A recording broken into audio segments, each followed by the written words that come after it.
All right.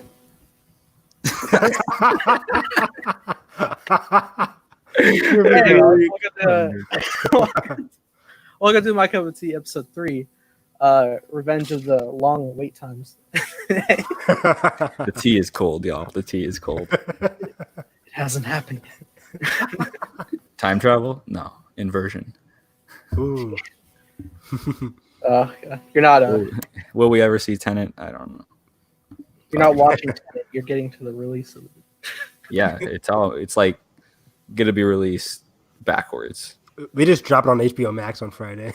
Oh my gosh, can you imagine? They're like, we're gonna do the home release first and then the theatrical run because of the time travel. That'd be wild. Genius. On that point, joining us today, we have Carson. What's going on, guys? I hope everyone's having a hopefully less busy 4th of July week than I'm having. But I'm here on our 3rd episode to talk about all these things. And we have some pretty fun topics and some pretty decent discussions to get through. So I'm excited. Also joining us, we got Evan. Hey, guys. How's it going? Yeah, we have some pretty fun reboot talk to talk about, some Academy stuff to talk about, and some recent news about Joss Whedon and Ray Fisher. Can't wait to discuss it. Can't wait. Yeah. What a fun discussion. All right. So, yeah. Super fun. Yeah, so we'll go ahead and discuss on that real quick. Just sucks the continued, you think your idol is so awesome and then they just crash and burn continuously.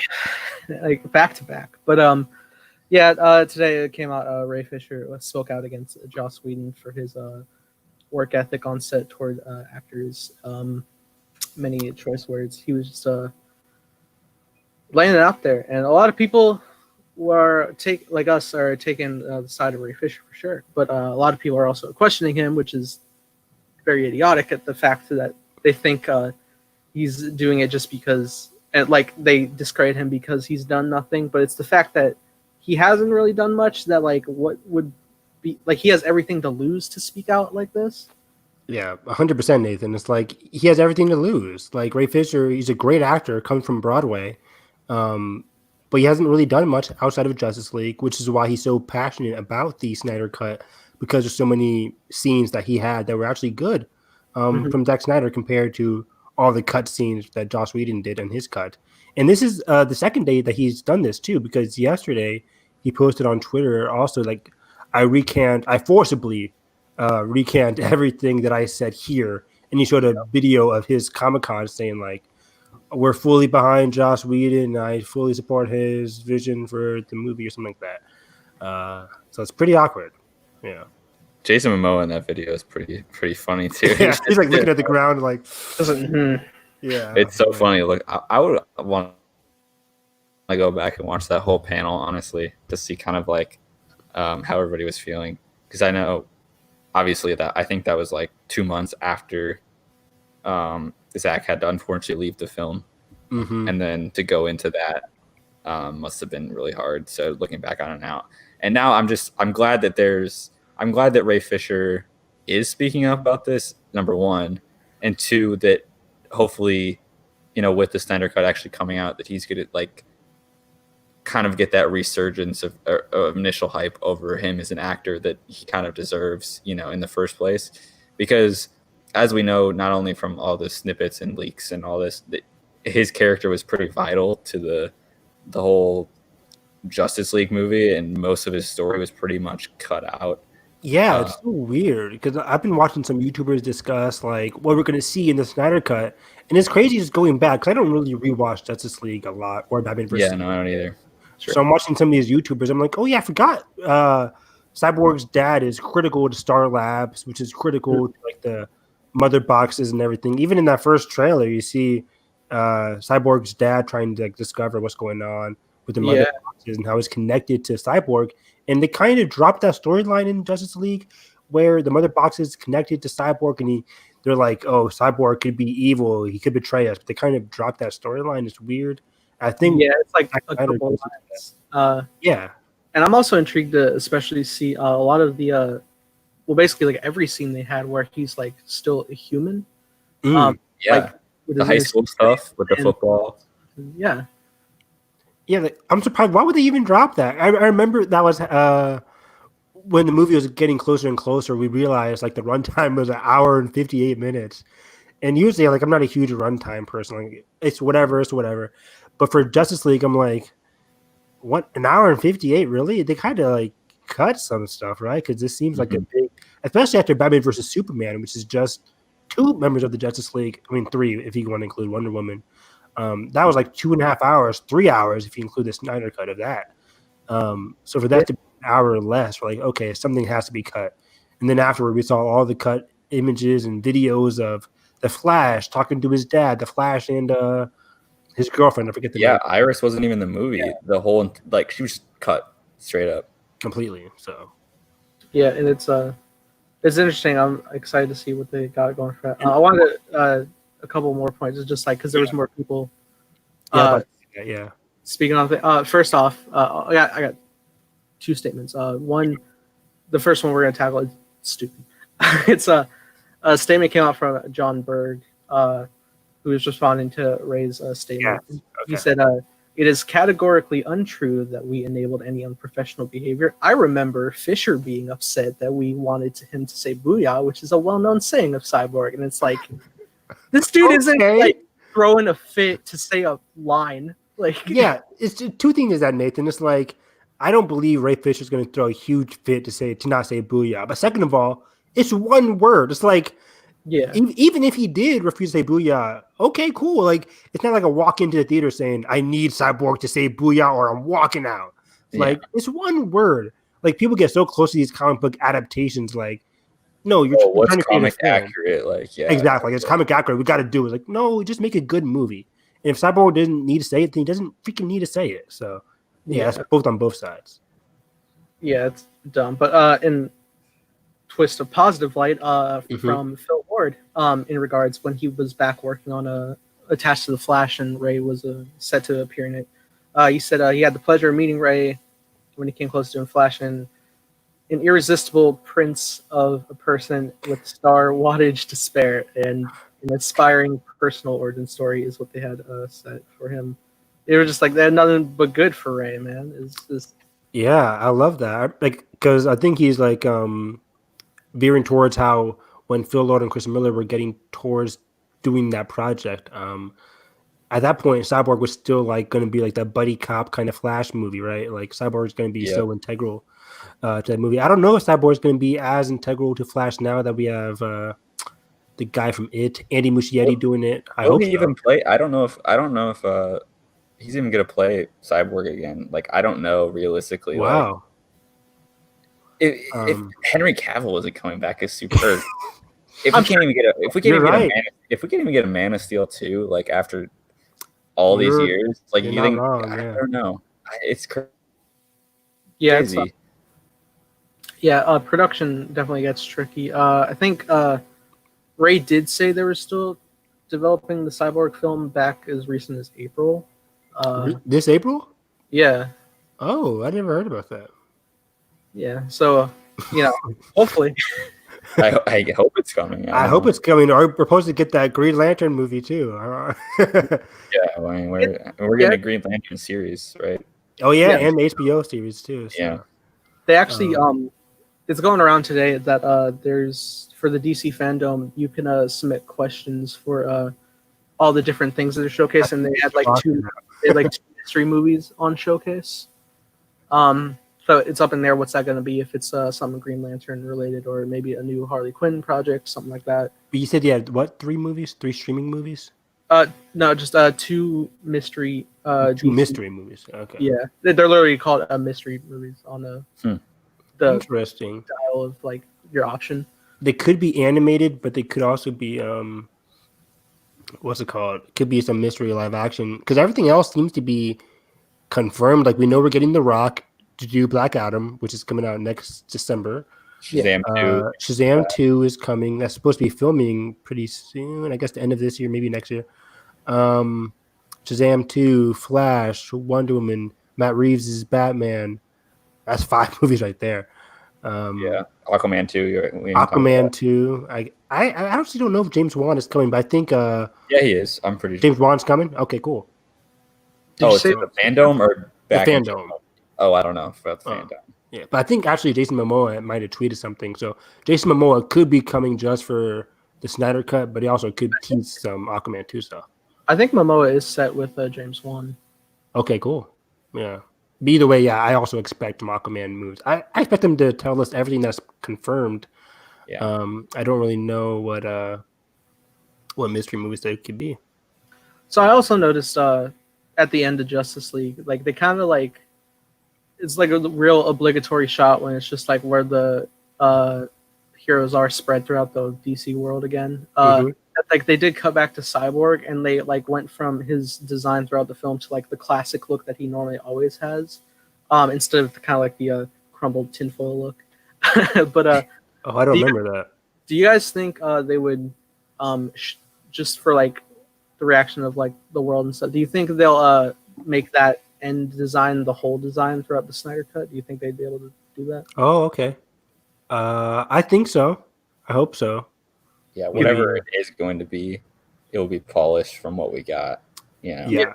I'm with Carlson. Yeah, it's going to be. They're putting like 20 to 30 million extra money into the Snyder Cut to help them create some new scenes or flesh out some of the other scenes. So I expect it to be very polished.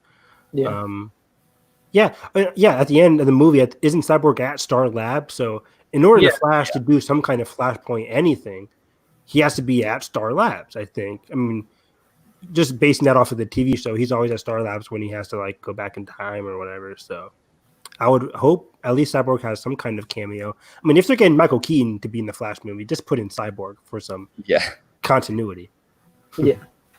It'll be interesting to see like continuity wise how they manage it, because it's kind of at a Warner Brothers and DC is kind of at a crossroads of continuity almost, where it's like we have things like Joker that are like not part of it, but then Matt Reeves is going to be standalone, but also like I don't even know. So like how are they going to kind of like move forward with all the canon? Like it's just all over the place. It's all over the place, but also like in a cool way, because like I think they said Warner Brothers is making Matt Reeves and Robert Pattinson's Batman their crown jewel. That's their Batman for the next 5 to 6 years, however long it takes to do a trilogy.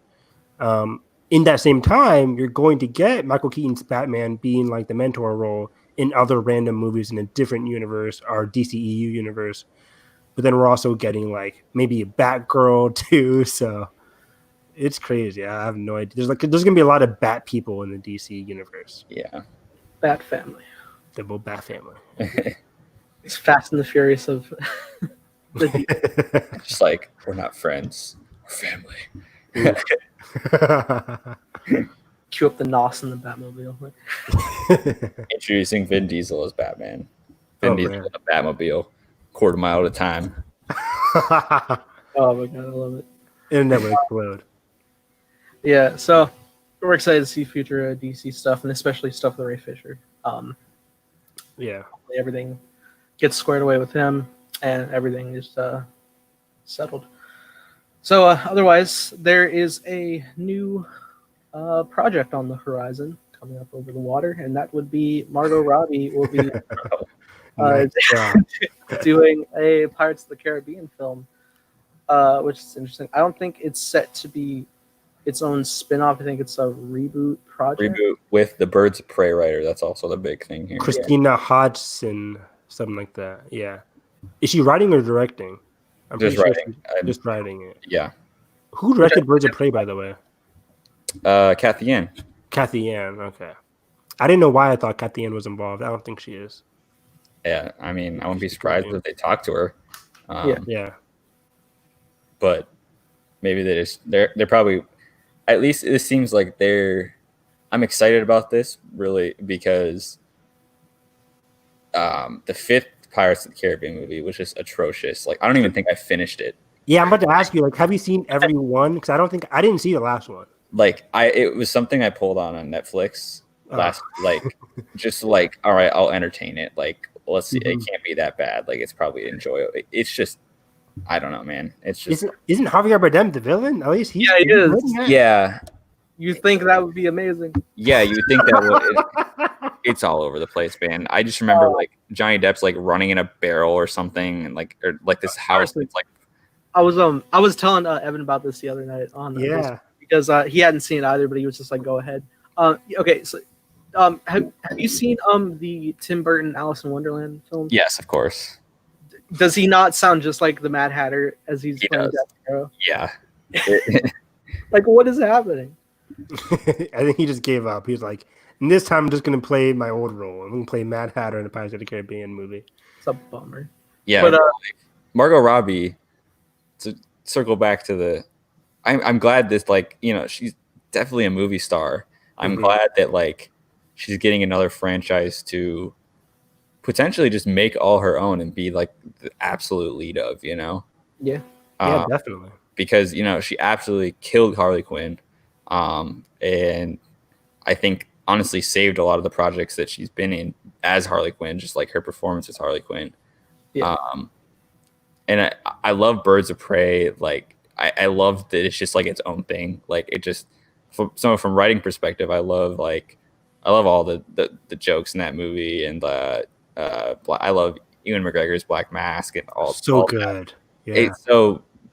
But all that wouldn't be possible without what's her name again? Christina Hodson. Yeah, without her writing. So hopefully. And she did Bumblebee too. I love Bumblebee. Yeah, she wrote that.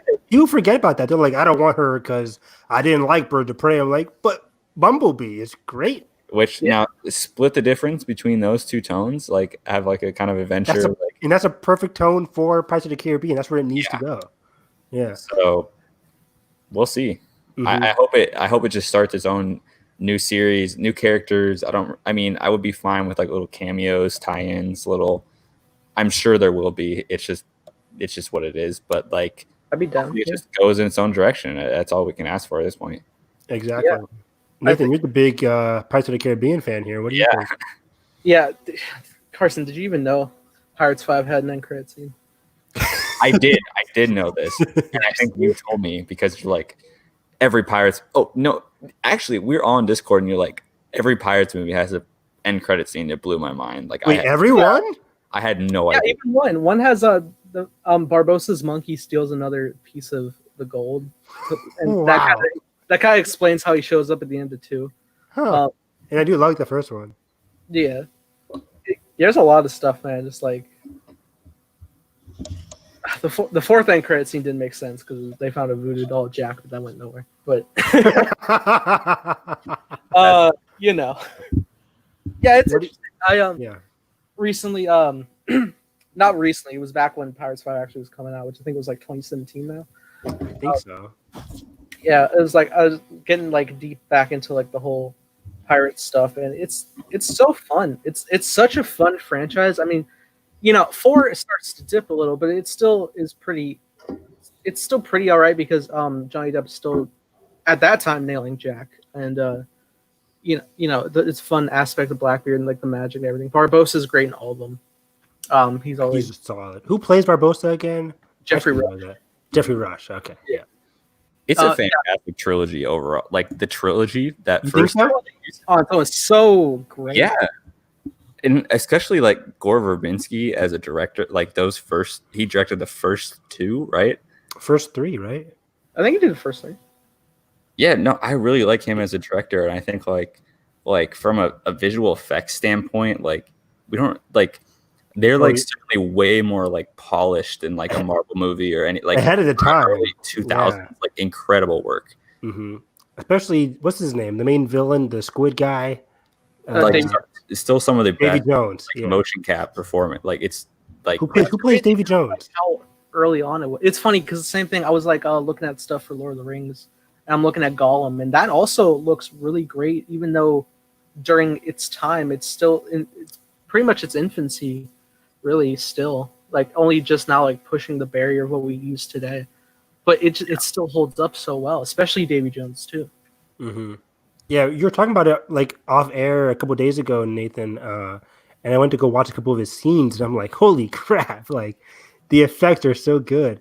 And similar to what I said, like I think last week or 2 weeks ago, like having to rewatch Lord of the Rings with fresh adult Evan eyes, I might have to rewatch Pirates of the Caribbean because somebody was tweeting about it. I forget who it was on Twitter, like last week or whatever. They were just talking about Gore Verbinski's vision for the Pirates franchise and his tone and how it's one of the best trilogies. I'm like, is it really? Because I love the first one. I think it's a great movie. I like the second one a lot too. And I love the second one. I love a good sequel. And I feel like the second one is pretty daring. I never got with the third one besides the epic third act of that movie with the whole whirlpool and everything. I think it definitely deserves a fresh look. I think there's a lot of great concepts. I think there's a lot of great concepts in 3 that I think worked well, like the whole like pirate factions and stuff. Like all that is great. And it's interesting if they're gonna potentially, if they would consider this Margot Robbie film to be within universe. There's a lot, like Pirates in and of itself is it's a really crazy franchise when you take a step back of just like all the supernatural stuff that's in every film. Yeah. I mean, it's funny because like the first film, like it starts off with like undead zombie pirates, which oddly seems tame. Like compared to everything else, like because then you upside down like, universes. Like then you have a full crew of fish creatures in the second film. You have the whole whirlpool dip turn kraken and everything for 2 and 3, and then you dive into other stuff like Fountain of Youth and even like. I know it gets weird, but like didn't he die and go to hell? And they have to flip the universes. I think he went was upside down. Something like that. I don't know. It was like purgatory or something like that. Yeah, because like he literally got eaten by the Kraken. Yeah, like, his whole ship is just in a great sequence too. I love the visuals where he's like looking at the Kraken or whatever. I'm like, holy crap! It looks pretty beautiful. It's great, and I love the overall arcing story of the trilogy. But I think that's where things got rocky because that's when the actual true story ended. And a lot of people are currently upset that there's not going to be any Jack Sparrow, but I think that's the issue. A lot of people, because, like because Jack has primarily been the side character. He's not the forefront. Will and Elizabeth always were. They were supposed to be, but he kind of took the spotlight over. Yeah, backgrounds that fuel, especially Will with his father and everything. That's like the driving force. It just also Jack is there, and he has a past tied to the main villain you're following. Mm-hmm. But it's when they got to 4 and 5 when they made him the actual main character that things got rocky. Yeah, I agree. There's a lot of people on my timeline complaining, saying like, "I will not see this without Johnny Depp." Like, I'm putting my foot down. I'm like, really? 5 films. Like, you're saving your entire like energy on Johnny Depp. Like, he's been in 5 films. Like, it was crazy to me. People were like, "I will not see this without Johnny Depp." I'm like, guys, let it go. 5 films. Like, he's in Captain America. Like, why does he have to be in every film? Like, it's a Pirates of the Caribbean. There's so many. It's a freaking Caribbean. There's so many freaking places that they can go in this franchise. And they said like this movie is a female-centered spin-off. So I think it is a universe. I think it's within the universe. It's not a reboot. That's cool. Or maybe it is. I'm not sure. But it's like it's going to be separated in the reboot kind of sense. It's going to be separated, and it's going to be female-centered focused, just like Birds of Prey. Which I'm very excited for. I think that's where Christina Hodgson shines.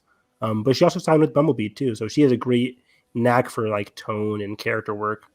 I also realized, I was looking it up before the podcast, there is another Pirates of the Caribbean reboot, and it's being written I don't know who's directing it, but it's being written by Craig Mazin, who did Chernobyl, and he's doing the Last of Us TV series. He did Chernobyl and Last of Us.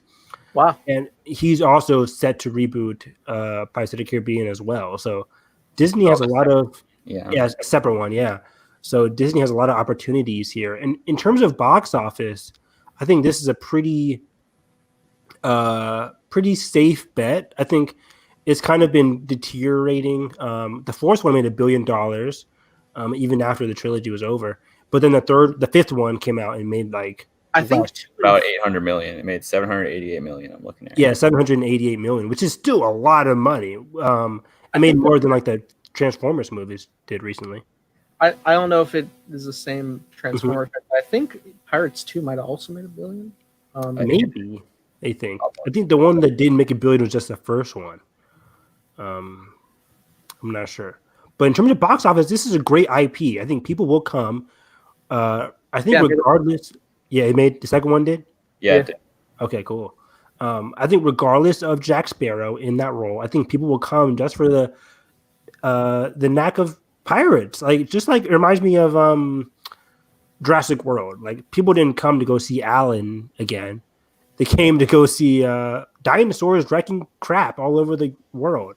That's now the new Jurassic World, they are coming back for Alan and everybody. Yeah, they are coming back for Alan. But I even went back against that. I'm like putting Alan and Laura Dern in the movie. I love Laura Dern. I love what's it called?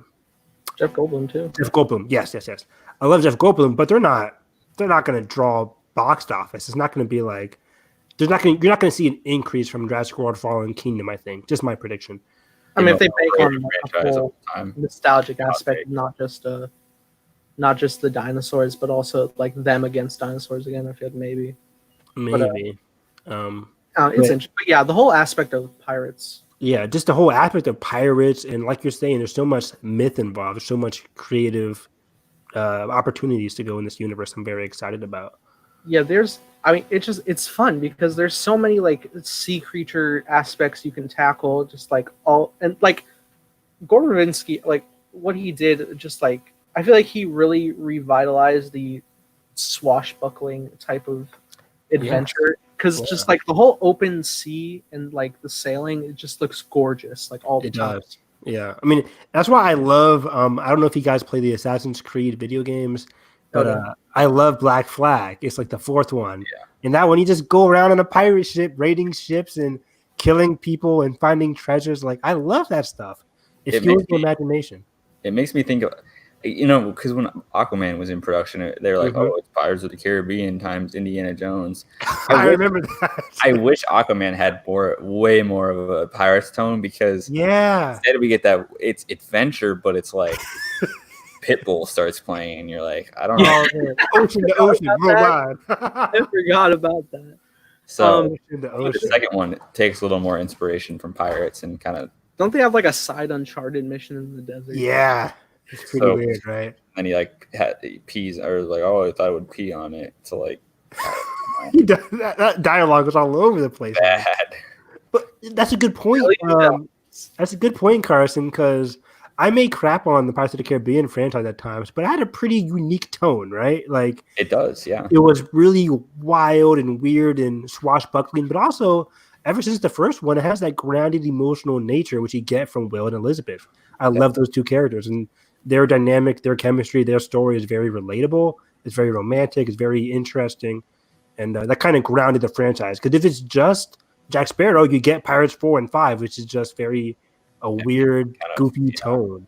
And speaking of Orlando Bloom, I saw a great article today, like why Orlando Bloom didn't become the movie star that he should have been. It's an interesting read. I should read that, yeah. What happened to him, man? Yeah, he's just like, it's weird because he Laylis and then all how many Pirates movies has been? All of them. But really, he hasn't had like a post 2010s blockbuster movie that wasn't The Hobbit or the later Pirate sequels, which is crazy to me. That's a great point. I think he might be coming back with like recent stuff. Like I know he just did Carnival Row. Yes, he did. I've actually seen that show. Yeah, on Amazon Prime. He's done that good? Have you guys watched that? It's interesting. I watched the first few episodes. Of course, I haven't finished it, but is he married to Katy Perry? No, he's not. No. They were dating. They were dating. That's like one of the big headlines that came. I think they're fiancés. I just Googled them. I'm like, okay, I didn't know. Yeah. Okay, cool. But Orlando Bloom, he's one of those people. Wasn't he in like back in the day, like Immortals or something? He was in. I was reading. He was in Ridley Scott. Something. Yeah. I can't remember specifically what it was, but they're he followed up all of it. He followed up the Lord of the Rings hype with some pretty notable movies. And I think I can't remember what they're called, but they all made money. And then I can't remember what movie like kind of didn't make money and kind of like sealed it, or apparently this article makes the argument that kind of like sealed his fate is not kind of like being a bankable lead star that's not like franchise wise. No. Yeah, it reminded me of like who was his name, like Sam Worthington kind of thing, or they try to force you to be like, oh, he's a good. But even then, Sam Worthington didn't have a big as role as Legolas, right? Or Will Turner in Pirates of the Caribbean. I forgot that Legolas was even in The Hobbit because he's not even. Yeah, no, how can you forget the Battle of Five Armies? He's not in the Hobbit book. They brought him back just like for fun. He's in like 2 and 3 trilogy for you. He's in the Five Armies. He's in that scene where like he's climbing up the rocks as it's falling? Yeah, the rocks fall. He's running up. Yeah. It's so goofy. I mean, he's also surfing an elephant trunk in the 3rd film, but that's sweep the Oscars. That is amazing. Yeah. Gotta rewatch it because I have no idea. It only counts as one, you know. Dude, Lord of the Rings is so great. Like revisiting, I'm watching like somebody else watching for the first time, like videos like that, and it's so like beautiful. Like it still holds up. It's insane. Oh yeah, But rounding back to Pirates, I will say, I think some of my favorite stuff, like just like not even just like the main story and everything. It's like the whole aesthetic that comes with a Pirates film. Like I love, like especially just like the look of the like the underbelly of a ship with like the stained windows and the lantern. Oh, they drop money on that stuff. It's gorgeous. Their sets are beautiful. Like everything, like is so well lit. Especially like nighttime scenes. They're so beautiful. Get all the production designers back, and like I'm sure they'll probably stick with some of the original costume design stuff is great. Especially Hans Zimmer's scores knock out. That was the other thing I was going to ask you. I think would you like new composers to do their touch on the Pirates franchise, or would you like? I think you got to do a new one, right? Give me John Powell's Pirates. That's my take. That's cool. Is that because he's wearing a solo shirt? Yes, but also John Powell's Pirates. That's pretty dope. I like that. Yeah, I'd be intrigued to hear something from John Powell or Giacchino. But I don't know. I feel like if they could get Zimmer back for Lion King, I feel like they can get him back for. Okay, this is what I want. I forgot about that. Because you're wearing the solo shirt. Give me Zimmer back, and he can do a new theme scored by him, like Williams did for Solo. Okay. Whoever's the new person can do like the actual main, like the rest of the score. Yeah, that's what I think is gonna happen. That's a great idea. I love that. I hope that happens. But also, who do you guys think should direct? I know this is a crazy prediction. Anybody could direct this thing. Because I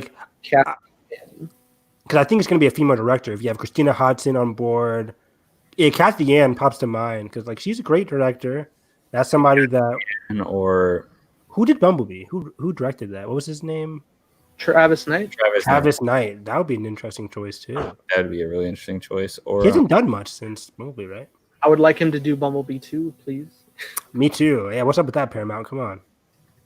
I'm just saying this would never happen. But can you just imagine if the Wachowskis did a Pirates movie? Like I don't even know what like that'd be insane. Out of left field choice. They would never do it, but like they would never do it because they're also the kind of people I group with like Ryan Johnson where they want to write and direct. They want to do everything, which is a good thing. Yeah, I like that. Interesting. What a question. But like, yeah. So I think Pirates of the Caribbean is a financially what? Peyton Reed. Get out. Nathan has left the channel. No, I'm gonna combine Peyton Reed with Joby Harrow. It would be great.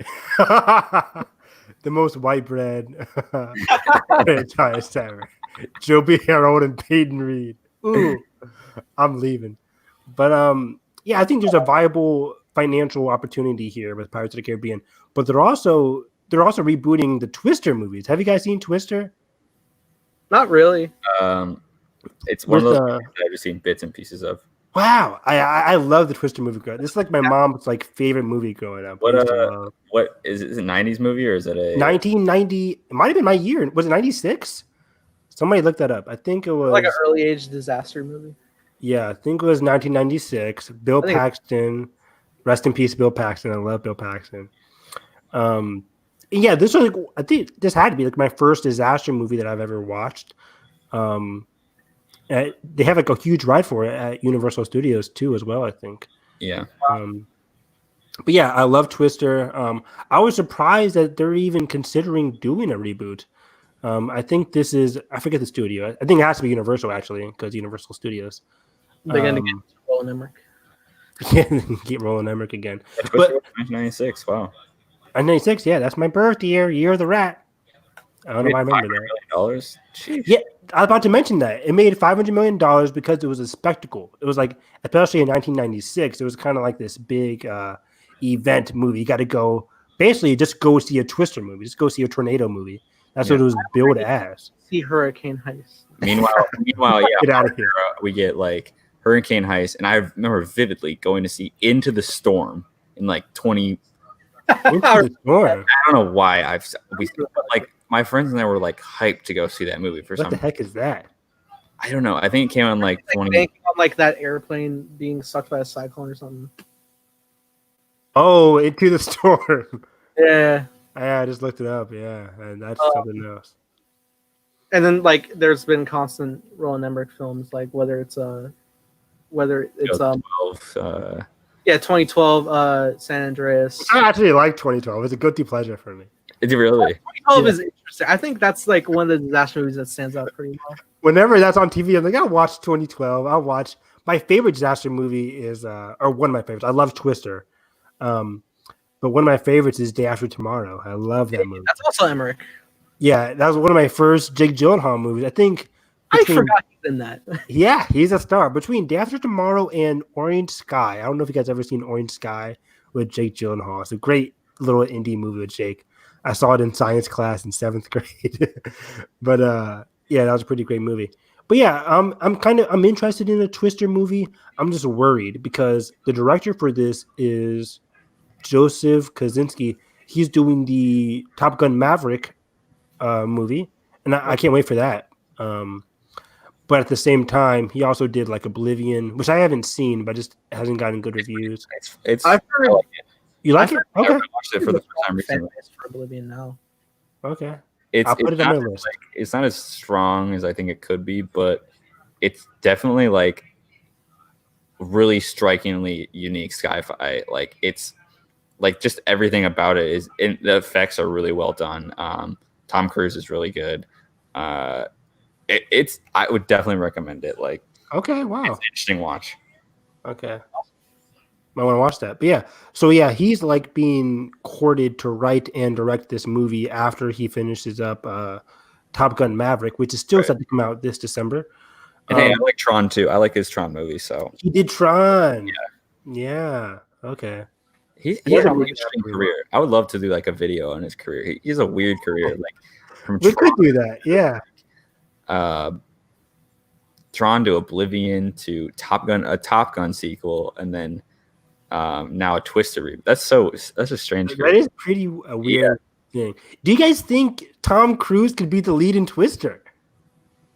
That would be. Back in the day, Bill Paxton was huge. Bill Paxton was like one of the best leading men in the 90s. But now you bring in Tom Cruise, like he has a relationship with him with Top Gun and Oblivion. That would be crazy, like a post Mission Impossible Tom Cruise. Give me McCory to produce, and then there you go. Yeah. Hey McCory, can you look at the script real quick? And then he ends up writing the whole movie. It's like, I actually rewrote this on set that day, and Tom just figured it out. Tom's like, there's a tornado, and I need to run in the opposite direction. Stop. Can you imagine those stunts though? Like they would just have like giant fans and stuff. Like yeah. Tom's like, I'm gonna find a real tornado. I need a Storm Chaser documentary. He's gonna team up with Storm Chasers. That would be so cool. The marketing would be just impeccable. Like for that. That would be wild. Most epic crossover. The trailers would be like, no CGI, no effects, real tornadoes. I went to space for Mission Impossible 7 and 8. I'm going. He's like, this is my prelude to space. This is my warm up, and he's just in the sky doing the thing he does in Mummy, where it's like that scream where they release. Oh my gosh! Okay, now I need Tom Cruise in a Twister movie. That'd be hilarious. But I'm glad. We like cut together a fan trailer of just him falling in that mummy shot, just mix it with Twister. But Carson, I'm glad you said like the effects are really good because in Oblivion at least. Yeah. Because I'm worried because like especially compare Twister, which had pretty good effects for the 90s. It was pretty eye-opening. Compare that to like present day disaster movies. You get like San Andreas or the effects are not even good in those movies. They're not even good in the disaster movies because they're all just like CGI spectacle. Even the recent coming it goes also big. Like you can't even like it goes too big. It goes too big, too fast. They're coming out with this movie called Greenland with Gerard Butler, and it's a crazy disaster movie coming out, I think, in August. Of course, Gerard Butler. Of course, it's Gerard Butler, and I'm going to be there opening weekend because it's Gerard Butler. Likes paychecks off of like those types of movies. Like I don't think he even reads the pitch. He's like, I'm in it. He's like, all right. I just like making disaster. Like, yeah. Where did that man's career go after 300? I don't know, but he's in Den of Thieves, and I like Den of Thieves. Have you guys seen that? I haven't seen it. It came out 20. Den of Thieves. It might be on Netflix, guys. It's a great watch. I'd recommend it. Okay. Nice. Yeah. I was still thinking about Pirates directors. Me too. I don't want to place the man on like every Disney connected project, but I feel Jon Favreau. I feel like Taika could have fun on Pirates on the Seas. Yeah. I was also going to mention the How to Train Your Dragon directors because the one of them did Call of the Wild. I can't remember which one, but I know Evan is really a big fan of that franchise. And if they could, I don't know if they would do it because I think big fan of what franchise? How to Train Your Dragon. I was going to say. At least they Call of the Wild franchise. Like Call of the Wild. How to Train Your Dragon, that franchise. And I know one of the directors went to do Call of the Wild, which is an okay movie, but. Yeah, I should know the How to Train Your Dragon director. What is it? It's like Chris Sanders and something. I think they're co-directors. Oh, you're right. Chris Sanders and Dean DeBlois, whatever. But I think their sensibility for those movies. Wow, you know what, Carson? That's a great pick. I love people going from animated to live action. Yeah. It reminds me that like, who did a Frozen? Jennifer Lee. Yes. Jennifer Lee or something like that. She could do a Star Wars movie or a Marvel movie. I would love to see her. Heck, give Jennifer Lee a Pirates movie. Get Jennifer Lee a Pirates movie. That'd be amazing. Think about all the lore in Frozen 2. I mean. Yeah. Oh wow. Yeah. Man, let me tweet at Christina Hodson or Margot Robbie. It would be a fantastic. There's something happening. You know, and I'm sure Margot will produce too. Which is great. She's always been doing a lot of producing recently, which is really cool for her. So that would be awesome. Yeah. I'm on board. Two new reboots for Disney and Universal. Gotta love our I want to check out that Frozen. Nathan, have you checked out the Frozen documentary? I haven't. I need to. People keep saying it's surprisingly really good, so I might actually watch it. Yeah, it's like 6 episodes. Yeah. I might rewatch Frozen 2, actually. Yeah, I only saw Frozen 2 once in theaters. So I actually might watch that and then watch the behind the scenes. I caught it in Dolby. It was beautiful. Of course you saw it in Dolby. I went to a fan event specifically.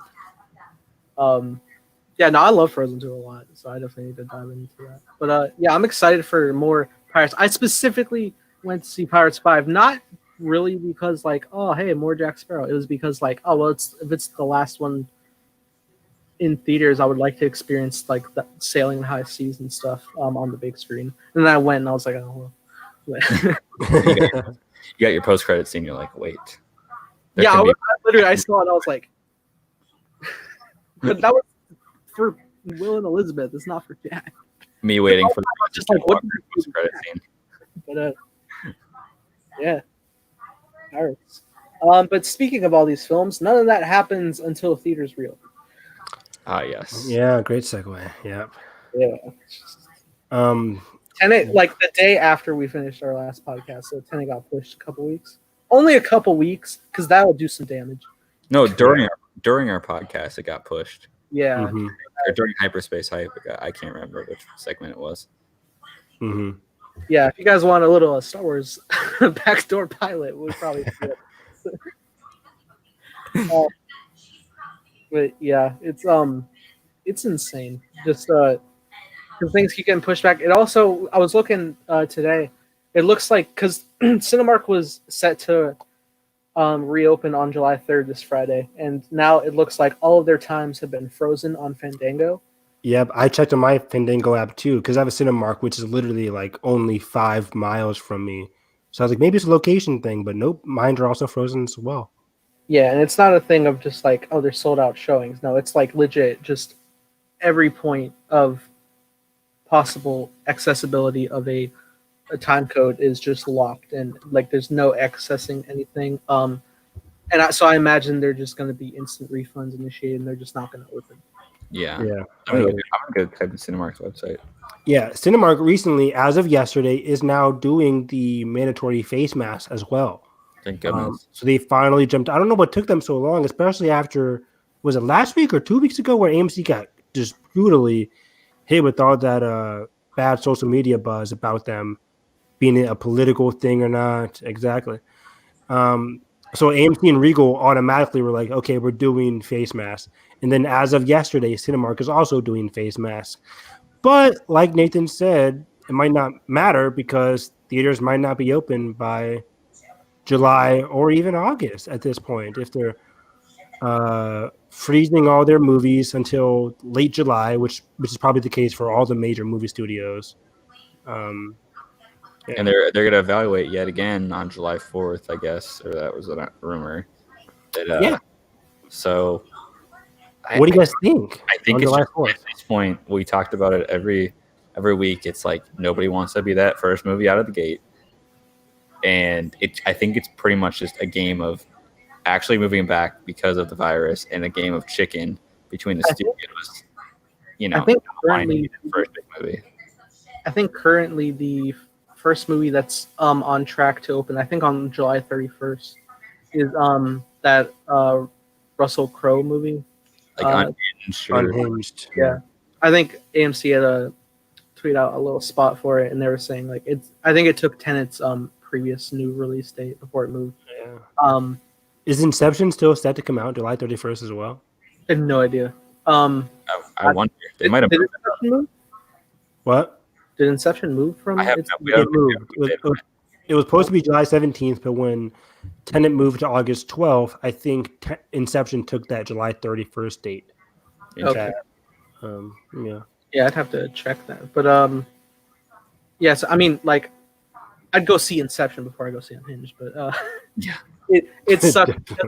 It sucks because this is the reality. Because I went to like AMC had like tweeted about like Unhinged coming July 31st, and like you go to the comments, people are just like until you announce that it moves again because everything's just constantly shifting and like nothing's opening. Yeah, people. I'm trying to be really optimistic about the August 12th thing, but with this recent COVID spike, I'm not saying second wave because we didn't even control the first wave, and at least in the U.S. We just got a bigger wave. We just got a bigger wave because people are unprepared. People are reopening too soon, and now you see like L.A. County, I think, is restricting movie theaters for the next 3 weeks again. I live in Ohio, and we're like closing down bars and restaurants and businesses yet again. So people are recycling their old thing. Like people are reopened way too soon. There were consequences, and now entertainment just has to pay the price. And now I think we're at a point where honestly, we're going to get to a threshold where the movie theaters can't hold out anymore. Oof! Don't even say it. Not like going. I mean, they don't want to hold out. Like they can't. They need to like just open so badly. Oh yeah. Okay. Yeah. That we may see staggered international releases for these new films, and that could be a dire consequence of how bad the U.S. has controlled the coronavirus. I didn't even think about that. That these movies might just have to open international territories, and we're just going to be spoilers galore. But it's gonna have to be what it is for these theaters to get back. I hate the thought of moving into the era of having to strictly access the theater at home option. Not that it's a bad option necessarily, but just like no theatrical performance at all here is a real bummer. And I'm in such a frustrated mood point because selfishly I like really want to go back to the movies for sure, but also like if we're continuously moving back, I'm just like it sucks just seeing everything else still open around me, especially in horrible Florida. But I just want everything to just like shut down again now, just everything, so we can get a lock on stuff, so we can get back to the progression properly. I'm with you, Nathan. People need to start taking this. I mean, it's crazy to say, but people need to start taking this seriously, even though we're 4 months in. It's crazy. We're 4 months in. People aren't putting masks on. People aren't making masks mandatory when they need to be. And there's so many deaths already. There's so much death. Like over 500,000 people around the world. 500 million people around the world. It's ridiculous, especially in the U.S., like you guys have said. Like, I can't even imagine doing a staggered international release. I really think that's not what they want to do, because the U.S. is already a thing, but like, yeah, usually reverse order for us. We usually get it first, so exactly it could be on the butt end of that because of as a failure. Yeah. I thought overseas gets it like normally like almost a week early or a few days before us. No, I mean, it depends on the kind of movies. Like think about like Japan and some other countries. Like Australia. We could be that. We could be that delayed 2 months. Like, if we can't get our craft together, it could just be the reality of the situation where it's not viable enough. There's not enough theaters that they can open. That it would also go ahead in Europe or wherever. Yeah, it would also suck because like it would also be like so moot, especially in the age of a theater at home, because just like the power that torrent has online is just like it's unmanageable. So like if just like that little premiere somewhere, whether it's digital or not, it's gonna just like pop all over online, easily accessible to everyone. Yeah, Tenet, especially Tenet, things like Tenet definitely leak. Like, especially Tenet, and that's a worry, because people like Christopher Nolan or movies like Tenet in general are so secretive, and you really don't want that kind of thing to happen, because the whole international thing, like I see that happen a lot with animated movies. Like Frozen 2 came out in November for the US. Some countries like Japan didn't get it until January or February 2018. They're like, we still haven't seen Frozen 2 yet. It's like, which is crazy, but that's how it happens. And staggered release dates. And like Carson said, like, I mean, it's just what it is. And think about, especially like we could get to Black Widow and Marvel might do a reverse order of things, and we may be in an instance where Marvel movies have to open. I mean, they notoriously have opened a little bit early, I think, in some territories, like a couple days. But imagine when we have weeks between where different people see Black Widows, and like think about Marvel culture in general, about spoilers and all that. Like, how is that gonna, especially with like our community of like people that are very on top of these things and talking about it, it's just gonna be, it won't even be an instance of like muting words. It's just gonna be everywhere. Like, so I don't know what I hope that, like Nathan said, that at this point that we kind of see like, you know, these little 2-week moving back points are just not really gonna do anything. It's just everybody just needs to shut down, accept the loss that we, you know, have opened back up too early, and just kind of summer movie season is over. It sucks, but like, so do you guys think August is dead? Do you still think Tenet and Mulan are set for August? Is that still a possibility? Because they just came out with new posters today of Tenet, and 2 or 3 posters with August 12th on the release date. Yeah, last night even I saw a new TV. Like, their marketing is coming back up, it looks like, because they're starting to debut TV spots, and one of them is already the August date. Is that August 12th? Yeah. Yeah. Like, initially, the first one I saw like didn't have a date at all, and I was like, okay, so they're keeping it ambiguous, but they want to keep it in their minds. But then I saw the August 12th one, I was like, oh, okay. It's in, and I forgot it was a Wednesday, which again, they did the same thing with July 17th. They did the same thing with July 31st, and now they're doing the same thing with August 12th. I think August is dead, guys. This is what I want to happen. I think that Warner Brothers just has to suck it up and be like, we still want to. We have to release this movie in theaters. We're committing. We're going summer 2021. We'll find a place. I know it's. And think about it, a Jurassic World. There's no way Jurassic World is going to make its date. There's no way all these movies are, because productions, especially with these spikes, can't open back up safely. So I'll talk about that soon too. Yeah, everyone's just going to have to take that staggered thing and just start talking as studios and be like, look, we don't want to bunch up like this. Can we just all just agree to move back our stupid dates? Well, because if they lead by example and then the theaters could just be closed till September. Like, I think that's the best course of action. Just close till September, and then hope that the U.S. has enough, regulations and stuff, and kind of figuring stuff out that we can open A Quiet Place 2 and those kind of movies, and hoping that we could even be back by then. Because if we just keep delaying this, there's nowhere else left to go. Like, those September movies are there. Like, unless all those movies just keep pushing back. I don't know. Yeah, that's what I'm thinking. I think, are we going to keep moving back? Is 2020 in general is dead? Because I think if August goes, are we just going to push back into September, or are the September, October, November, December movies, are they still going to happen? And is going to highball these movies and be like, well, we're going September now. Like, get out of the way. Like, like, we're not going to be like, well, we can't put A Quiet Place. Like, I don't know what's going to happen. Yeah. I know. Movie studios are really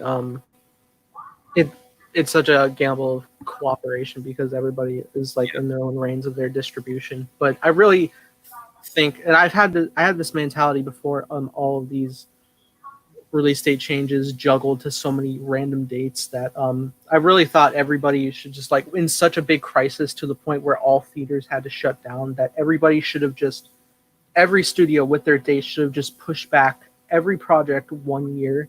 And that would have been great, because then that would have given us time to lock stuff down. So if we were to get to a point this year where we could reopen back up, you can just take your set release dates you have and just shift them back. And yeah, exactly that. And also recognize that they need the theater model to survive as of right now in today's climate. So you need to be financially helping these theaters out to help furlough their employees and stuff like that. I feel like that's something we haven't seen enough of. It's like all these big studios, like, I mean, AMC is like bankrupt. I'm sure Regal and Cinemark aren't they're burning through savings right now or whatever. Yeah. So I wish we would see studios, because they do have a lot more influence than we think in this, and just like, hey, we'll help you guys out. Because if there's no release dates, there's no movie theaters, and so they have a lot of sway here. But that's my thing, Carson. I think, like you said, Nathan, or how they should have delayed it just a year, I think the issue was from the very beginning when the COVID stuff happened, Tenet was stuck on that July 17th date. And that gave that gave movie theaters that a blinking light, like a shining light saying, okay, by July 17th, everything's going to be good, because regardless of the rest of the summer movies, July 17th, WB is sticking with Tenet, so that's when we're going to reopen. A lot of studios, AMC, Regal, Cinemark, they poured all their reopening strategies alongside Tenet for July 17th, and that's when things got messed up, because guess what? We weren't ready for July, for July in general, and we've seen that now. It's July 2nd, and COVID is starting to be higher than ever in some states. Yeah.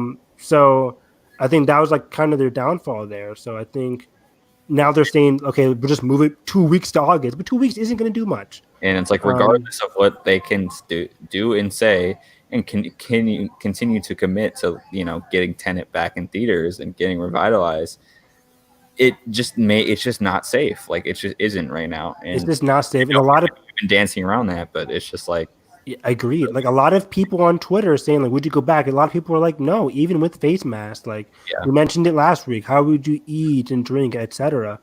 And unfortunately, I think it's hard, because a lot of people on Twitter are saying, okay, and even outside of Twitter, they're saying 2020 is dead. People just got to realize, studios just got to realize 2020 is dead. But like Carson mentioned, a lot of the theaters, they need to go back, or else AMC is probably done. Like, I can't imagine a scenario where AMC doesn't reopen sometime in August, September, or October. Because if not, then it's a wrap for those studios. Luckily, focusing on the two biggest ones, Tenet and Mulan, Tenet has the side of HBO Max, if the lowest case scenario, and then Mulan has Disney Plus. WB and Disney are kind of safe there. It's when you lean into September where you get studios with A Quiet Place or Candyman, where they can't really go to streaming in other places because they're Universal. I just think they would do good on premium VOD way more than Tenet and Mulan did, because I think so too. They're huge investments compared to those smaller horror movies, and like both like with like two probably like overall budgets of 350 million plus with advertising and all that included, and especially with like it's just like it's not feasible for them to release it on like a premium. They would just not make their money back. Like they need and it's like again, it's like I don't there is this is the August 12th is pretty much the last thing. What are they gonna do? August 31st? Like I mean that's what Mulan is, or August 27th. I can't remember. August 21st is Mulan. August 31st is New Mutants. And well, that's gonna move. But poor New Mutant. The fact that they just kind of placehold that shows you that they're kind of expecting it to be done as well for at least August. And I would not be surprised that, if we see one more change, I think some of the September movies are actually going to start to move here. And I don't into 2021. I think so. I guess and remember, I forgot Wonder Woman is still set for August or no, Wonder Woman's October, right? But still, even then, are we going to be good by October? I'm sorry. I used to be so optimistic, guys, but I don't know. Remember that whole Wonder Woman tweet where it said like November 25th for Thanksgiving? Yeah, it was mostly October now. Wonder Woman could go to November for all we know. I think November will be fine, but I don't think we're having a vaccine by the end of the year, so I don't know what's going to happen. And Bond doesn't come out. I could kind of see Wonder Woman moving to Black Widow's Day. Black Widow moving somewhere February probably. If Marvel is in a tricky situation, because if Marvel moves, then their whole Phase 4 moves and Phase 5 moves. Restructure back to their initial release date, pushed back 1 year. But they can afford. The big thing is they can afford to. Yeah, and some of them aren't even haven't even gone into development yet. So right, like even I know like some were still started development, but I think like Sony, for example, they haven't tackled Spider-Man 3 yet. They haven't started anything. It just sucks because like it has just become July now, and I have not been to a theater in 4 months. It sucks. But yeah, sucks. I want to be optimistic that in the next month and a half we can lock something down, but I have doubts. Yeah. So what do you guys think on July 4th when studios reassess everything? Is Tenet going to stay there? Is Mulan or any of the August movies going to stay in August? What do you guys think? Yeah. Just above. Yeah, I mean, I could also kind of see Tenet moving to Wonder Woman's release date. I think so too. Yeah. I think it could do well in October 2nd. I think it can do well. Is we've seen some theaters, because some theaters have already opened, like some of the smaller theaters and whatnot, and they're playing like classics or whatever. Yeah, I think the situation has gotten dire enough between just theaters not being open for 4 months. I think they just need to, all executives need to get on a Zoom call and just be like, look, we're going to come up with a slate of all these every studio needs to get together and be like, all right, this is what's going to open when theaters open, to ease it back. Because I think like just jumping ship from all these release dates, like if we just keep doing like this little 2-week thing, it's just it doesn't do anything, because the situation isn't changing. You're just mirroring it to look like it's changing.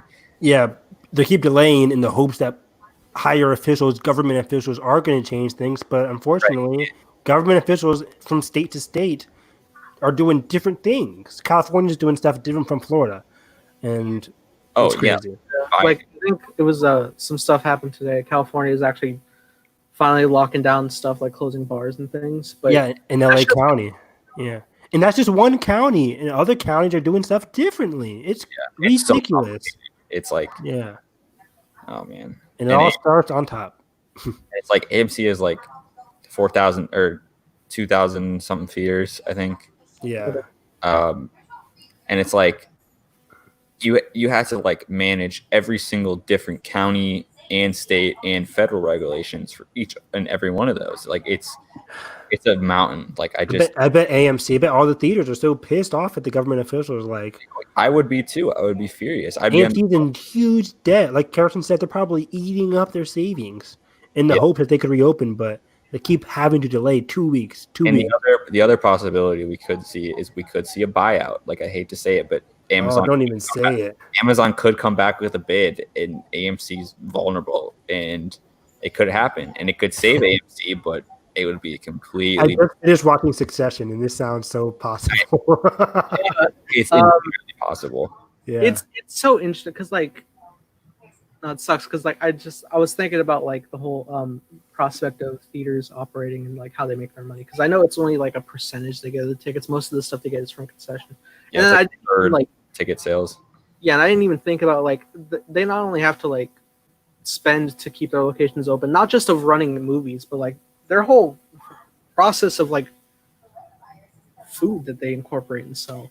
Like, I'm sure that's like a big like hassle to run too, not just keeping the lights and projector on. Well, that's why the mask thing is such a big deal, or that's at least why AMC probably didn't lead with it, is because they're like, oh well, a lot of people that are maybe lackadaisical on the mask in the first place, they're gonna want to eat, and it sucks. Yeah, I wonder if that's why they decided to dial back their concession at all. And even now on the official website, they're like, mask required, except obviously you can eat and drink with it, but like, yeah, and like I definitely understand, because again, like they need their concession money to operate, but definitely. I definitely also see like it would greatly help them to not have to shovel out for more extravagant foods like chicken or a slider or something.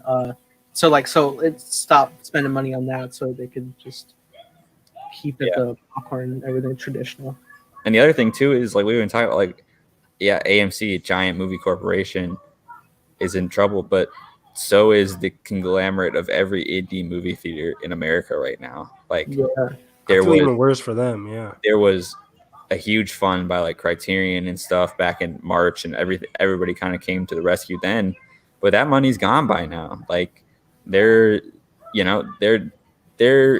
market was so niche. It's like, it's like just basically us, these kind of people that want to go to like see these, like, if like a Terrence Malick movie is playing, or like all these little movies, or like classic re-releases, or all those markets are just like dead right now, and they can't do anything. And it's like, so I don't know, man.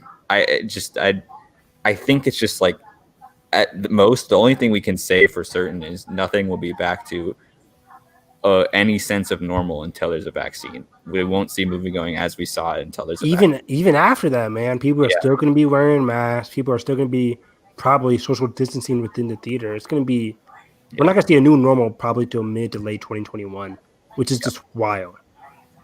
Even outside of movie theaters. I wonder if they would restructure interiors of theaters instead of them having. Well, okay, no, because I was initially thinking, like, what if they just like remove in between seats altogether? But then I remember the whole aspect of what we were covering last week with Cinemark, of how you can buy with a family amount and then just block off. And I'm sure there's a whole science with ventilation systems, because obviously the ventilation systems in movie theaters aren't very loud, because they aren't very like they don't want to take away from the experience. And I'm sure there's a way that you could. I'd imagine, and I wouldn't also be surprised if they dial back amounts of running show times for auditoriums, so that they have proper time for cleaning. Not just wipe downs, which I'm sure is also something they'd want to do. But I imagine they might also go like the routes of like using deep clean steam technology stuff. And all that's things they could be working on without having to play chicken with all these release dates. If we had a more sense of like, okay, we're gonna give up right now because we can't play with the virus. It's just not real. Like, you can't just play 2 weeks with the virus. It just doesn't work. The virus is here, and it's here to stay for a while. You just need to. Unfortunately, it's just what it is. And I think, like Nathan said, like all these ideas are stuff they're thinking about, but also they're like, okay, is Tenet gonna open? Like, they're worried about that first and foremost. And like, I feel like, and that's the other thing too, is like, they could have some extra capital if Amazon did buy them out to do these things. I hate to say, I don't even put it into the ether. I absolutely despise if Amazon bought AMC, but like, it could give them a head about, being able to restructure all this stuff. But crazy times. Crazy times. But that also leads into what we could possibly see with Academy Awards season this year. Like, what kind of, if movie theaters can't even open, who's going to be showing these Best Picture contenders? And then that's when we turn to Netflix here. And Netflix has acquired, like, what's it called? The Chicago 7, just as this morning, I think. The trial Chicago 7. $56 million. $56 million. I saw a good tweet, a good analysis of like, that basically means if they equivalent the value of that deal, they didn't have confidence of box office in November or whatever surpassing that. Which like, with a huge stars, a very bankable writer, director. I saw that. I think people aren't flushing out of their seats to go see Aaron Sorkin, but it would be a popular Oscar movie regardless. It is a popular Oscar movie because it's one of those movies that I think would open with about, even in regular circumstances, I was predicting like a $15 to $25 million opening, but then of course, which is that kind of movie. Exactly. Add to that with the Oscar run, and it'll reopen in January, February. It'll have good legs, and I could see it ending with like a $60 million. I don't know how much this costs to make, but it could have a good Oscar run. I'm just gonna say that. But then Netflix also has The Five Bloods, and I didn't know what's his name, Charlie Kaufman, who did Eternal Sunshine of the Spotless Mind. He has a movie coming out in September, which is Oscar. And they have Fincher's Mank, which is coming. Oh, wow! So that's 4 movies right there, which have Oscar potential. We could see pretty much a Netflix sweep, which is like weird to say, but like we could see like dire circumstances, like if they went forward, given the current criteria and kind of makeup for this year, we could see like half of the Best Picture nominees being like Netflix films, which is insane. Yeah, that's why I wanted to bring it up to you guys, because I think we talked about the Academy Awards last week and how the criteria, or I think the first week, and how the criteria is changing and everything. Yeah. So now with Netflix having all these rights to everything, we could see like and this is crazy because just last year I thought Netflix was going to get a big award because it had it had a Marriage Story. And had The Irishman, which were 2 big movies that didn't end up winning any big above the line Oscars. But I think this year might finally be Netflix's year, even though it's in crazy circumstances. Yeah. And honestly, I think if it gets to that point where, if we get to October and like nothing can release, I think the Academy, like, would the Oscars ever cancel? Like, I don't know. Like, could you ever break that chain of like 90? You could. You could for 1 year. Just be like 1 year. We all know whenever we do our Oscar research or Oscar history and look back, we can all be like, oh yeah, that's 2020. Weird. Anyways, going back to 2022's like Oscar ceremony. I mean, we just I feel like at some point in like the start of the Oscar run, they weren't doing it every year. Back to back, and that happens sometimes with stuff. Yeah, I'm pretty positive there's like 1 year where they didn't do an Oscar ceremony. Yeah, and they still, and like even today, like counting the same number of Oscars that have happened, they still call it that number in annual. It could still be. It's just. I mean, like it's like there's been a bunch of movies released this year, but like given the slowdown of things, like if we get to the end of the year at the same rate, like. What do the voting sheets even look like? Like, I don't even know. Like, oh yeah, there's a what's it called? A list of movies that were submitted recently for Oscars consideration. Let me look that up. And Invisible Man wasn't on it, I think, which is weird. I remember that. Yeah, Oscar 2020 submissions. Yeah, I think the one that was like on there was, I can't find it, but it was like The Five Bloods. I think Bad Education might have been on there. I could be wrong. I would love to see Bad Education get a Best Picture nod. That would be amazing. But yeah, The Five Bloods is definitely on there. Oh, also The Half of It. I don't know if you guys have seen The Half of It on Netflix. I need to. Loved it. It's still like my number 2 movie of the year behind Invisible Man. I think I have Invisible Man, The Half of It, and then something else. But yeah, Invisible Man wasn't even on there, which surprised me because I'm like, either it wasn't part of the list I was reported on, or people are crazy because Invisible Man is easily. I can't find 10 movies this year that are better than Invisible Man. Yeah, I just can't. I've never probably the most enthralling theater experience this year by far. Like, that movie hooked me from the creepy opening to all the way to the end. Like, insane movie, and I think it should just be recognized for. I think more horror should be recognized at the Academy Awards, and hopefully. Do you guys think with such a slowdown? This is the first time we're talking in the last 15 minutes. Do you guys think with such a slowdown of films released in our area, do you think we could get more? Do you think we could see more international releases incorporated into our mainstream after the effects of what Parasite did last year? Anyway. Oh. So you're saying instead of a tear down of categories, instead of shoving everything into I got this idea thinking about how little animated films have really come out this year, and how sometimes we still get international animated films into that category. Maybe we get more than just a Parasite in our ranks, and we get maybe a few more of things that have come out around the world. Maybe even I'd imagine Weathering with You could probably come into best animated, but it could maybe even also do something. I would love that. I would love that, even though Your Name never got a chance, and Your Name is one of the best animated, one of, if not the best animated movie of all time. That was never submitted, so I don't know. I hope so. I can't Nathan. believe they're adapting that. Sorry, I don't know. I hope J.J. Abrams. that never happens. J.J. Abrams adapting this, probably both going to die in the end. There's no way you can do that. It's impossible to adapt. I think so too. I think in general it's impossible. I will say this: impossible to adapt anime into live action. You're telling me you're going to adapt Akira and it's going to look good? No, it's just Akira. There's a My Hero Academia movie in development. Live action from Lionsgate.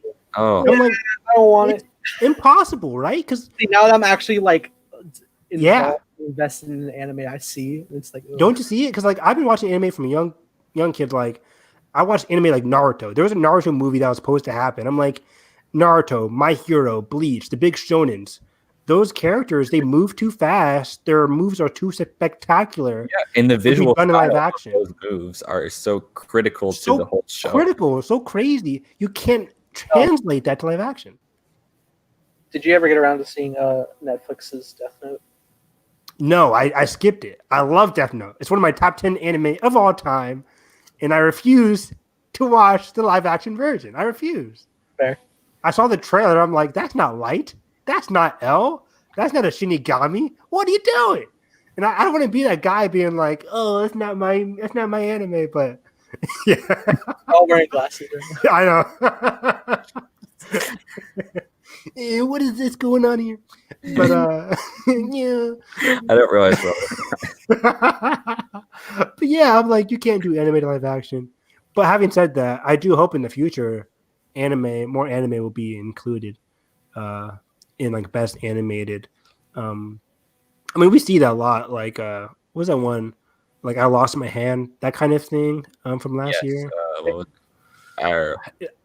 Yeah, I don't think exactly anime, but it's international. I Lost My Body, yeah. It's not anime, but it's an international animated piece that made its way to Netflix, which I think is really cool.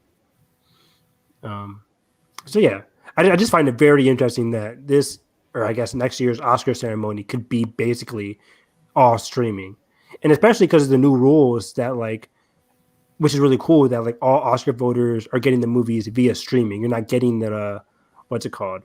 It used to be screeners. Yeah, it used to be in the mail screeners, which would always help out the movies that came out later because it's such a petty practice. It's ridiculous. So when I had Kevin Wilmot as my screening professor, he brought in all of his screener booklets. So for screenplay, they do little screener booklets of that. That's cool. Little script. Did it look cool? Did it have a cool cover and stuff? So I picked this is back when Honey Boy was first coming out. Of course, yeah. I took the Honey Boy script, and then our assignment was to watch the movie with the script, and then kind of reference and see. Oh, that's cool. That's a cool assignment. Yeah. So but he had all these scripts, and it was it's such a and there's quote. You open it up, and there's quotes from all the critics, and it's such a little like fluff piece of a like, thing. please vote for our movie, basically. Right. But like, it's interesting that, you know, that has pretty much all of a sudden, boom, abolished streaming. Here you go. Here's your link. Like, you know, which is really cool because it helps out movies like Invisible Man. Like, hey, if you didn't see it, you can stream it. You don't have to get a screener from the mail. Yeah. Because those always helped out the movies that came out in October, November. Even Honey Boy came out in November, I think, or October. So yeah, not everybody gets a fair chance. Yeah. And then the other thing is they'll have to do this is probably already on the table, is a virtual ceremony. And I was about to say that, yeah. What the hell is that? Like that's gonna be. I didn't even consider about the 5 a.m. like Oscar like announcements, like how awkward that is. Like it's just so weird.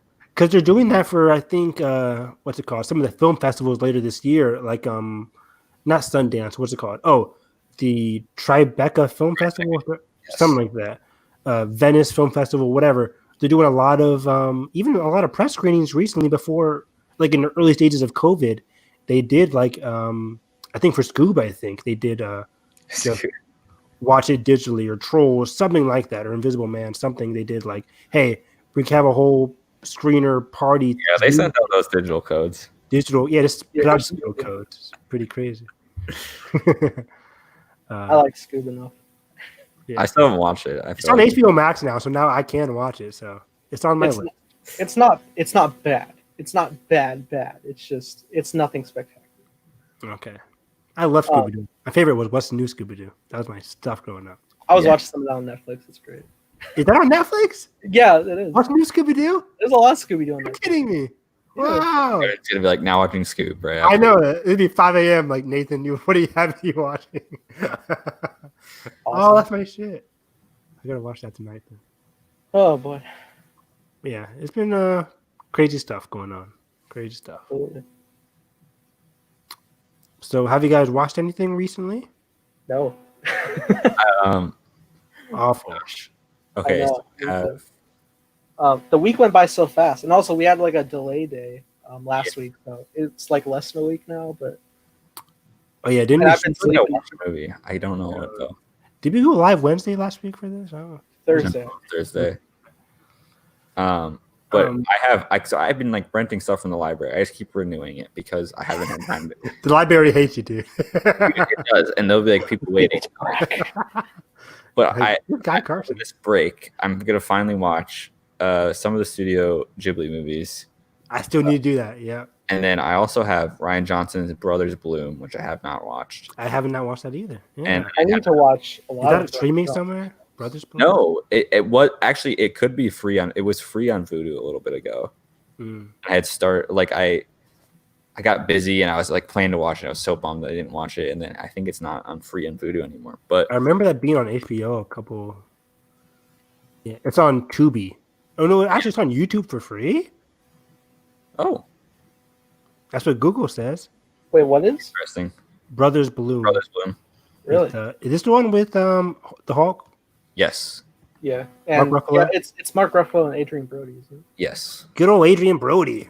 Yeah. From Predators fame, right? Was he in that Predator reboot or something? Was that him? Yeah, he was in Predators. He was in Peter Jackson's King Kong. Yeah, that's what it was. In King Kong. Which I kind of like. Great movie. Yeah, me too. I love King Kong. Minus the first 45 minutes. Like once they get to the island. I love that stuff. You like it? Yeah, I love it. I'm the clown over here. I'm the clown over here who bought the 3.5 hour extended edition. And I think that bit's a little longer, and I still love it. Wow. That movie's great. I don't know how he did. He went from Lord of the Rings immediately into that. Yeah, with Andy Serkis. Because that came out in 2005. And you like the first 45 minutes, Carson? Yeah. Give me that all that first act setup. I love all that. Give me all that Jack Black director stuff. Yeah. Why not? Maybe that's why Carson likes it, because he's a film student. Yeah. I can be just like Jack Black. I like it too. I'm like hearing old timey studios that were actually around at that time. It makes it feel like such a payoff once you actually go, because like you feel like you've built off something. Yeah, when I hear Jack Black talking about like RKO Studios, I'm like, whoa, like because that's an old film studio that existed. I'm like, oh, interesting. I can't for the life of me remember anything from that first act. Adult eyes, Evan. got this. We gotta give a reason to go. I mean, we gotta give a reason to come back and why we're there. I might watch it in prep for King Kong versus Godzilla. Oh my God, the third act of the movie, where it's like standing on top of the skyscraper and like. Look, I'm still gonna. I love that stuff. The plane sequence, incredible, visually stunning. Look, Evan. Look for Kong versus Godzilla. I'm still gonna have you watch Kong Skull Island. No, I have watched that. I watched it. Okay. I saw it in theaters. I'm like, this movie is not good. Yeah, dude, it was so. The dialogue. Ooh, Sam Jackson. What are you saying in that movie? Why did you get Brie Larson and Tom Hiddleston? Do absolutely nothing. No. Brie Larson literally plays like a photographer that like is like quirky, supposed to be, and like like. Yeah, I have no idea what was happening. The whole gas mask sequence with Tom Hiddleston is looks great. It looks great. Very Kong cinematography is great. But, so good. But that movie, I'm like, everything Sam Jackson said was weird. I have no idea what he was saying. I forgot he was in that movie. Dialogue is all over the place. Okay, so I will say the introduction of Kong in that is pretty badass. Pretty badass. I mean, like easily, I think the best stuff is John C. Reilly's character. Oh, definitely. And I will totally throw out that I think they wasted everybody. Yeah, well, what's his name? John Goodman's character. I felt like he's in the movie. Wow. Yeah. Doesn't he get stomped by a gorilla or? No, he just gets straight up eaten. Like, yeah. One of those dino things, right? Real fast. It's a bummer because he grounded the movie pretty well. Like early on, and like okay, we can get behind this guy. Yeah, he's the lead monarch, dude. He reminded me of the same character from Cloverfield Lane, kind of in the same vibe. Yeah. Well, did you know that one of the characters in Skull Island is also in King of the Monsters? No. Oh, who? As like so the black guy that follows John Goodman's character, he like an older version of himself is in King of the Monsters. He's played by the same actor who plays Cyborg Zag in Justice League and Miles Dyson in Terminator. It's the same character, which you wouldn't necessarily know, but no. Did that movie a post-credit scene too? That was weird, wasn't it? Yeah, I don't know if there'll be any payoff, but that would be cool if there is. Yeah, but I have seen a movie recently. A couple movies. Like, so last night I watched The Fighter for the first time. Oh, have you guys seen that before?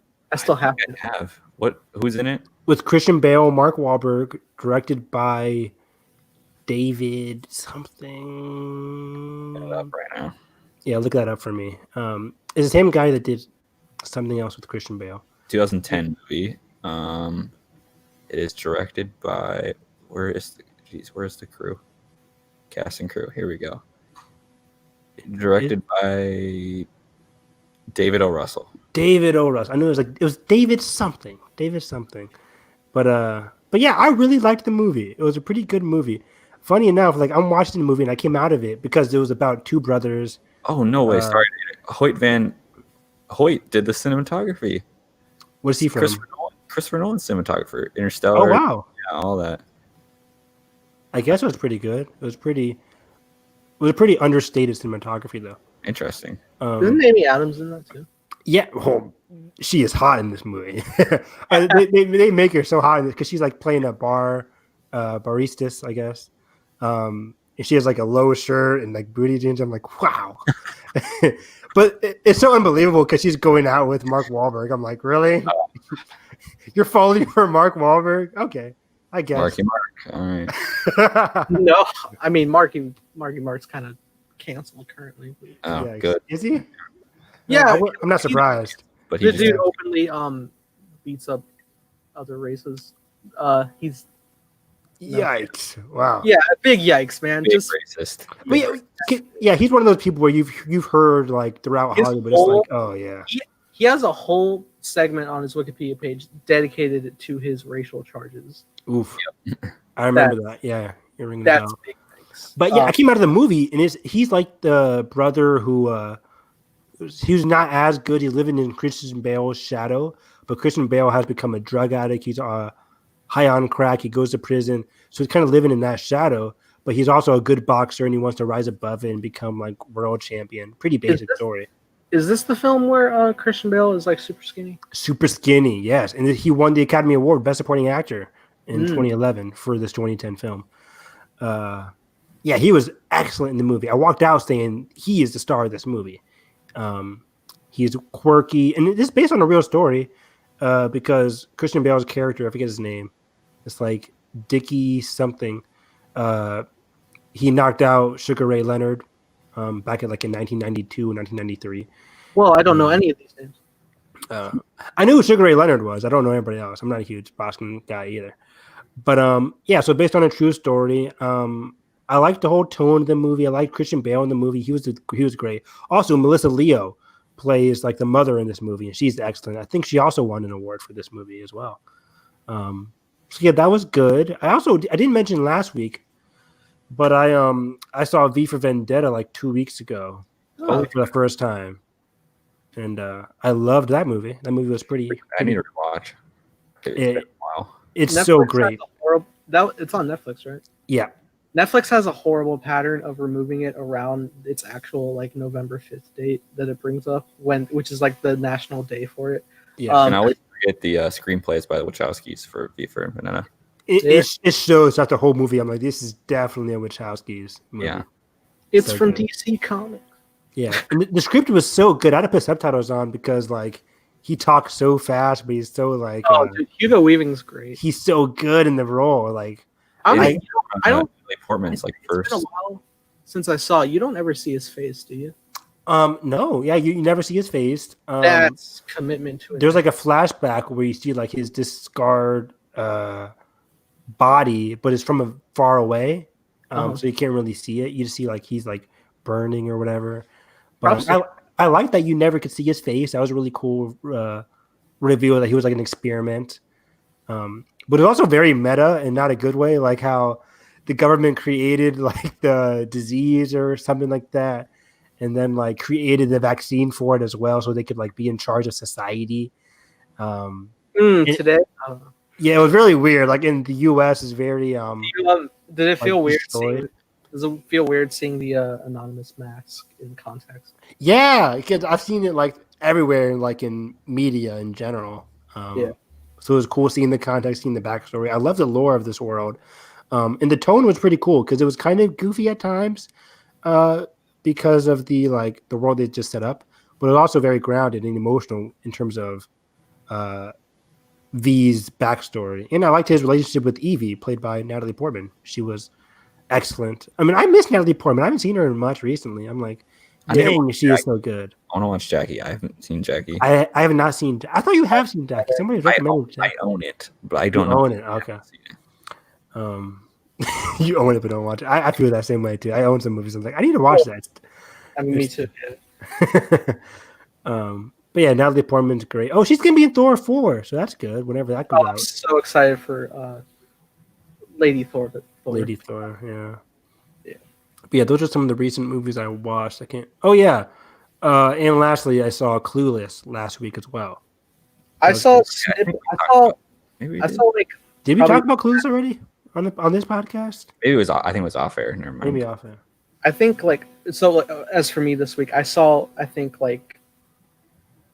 maybe like a third of Clueless. I went over to my sister's house and was playing. And I was like, "Oh, is this Clueless? Is it Paul Rudd?"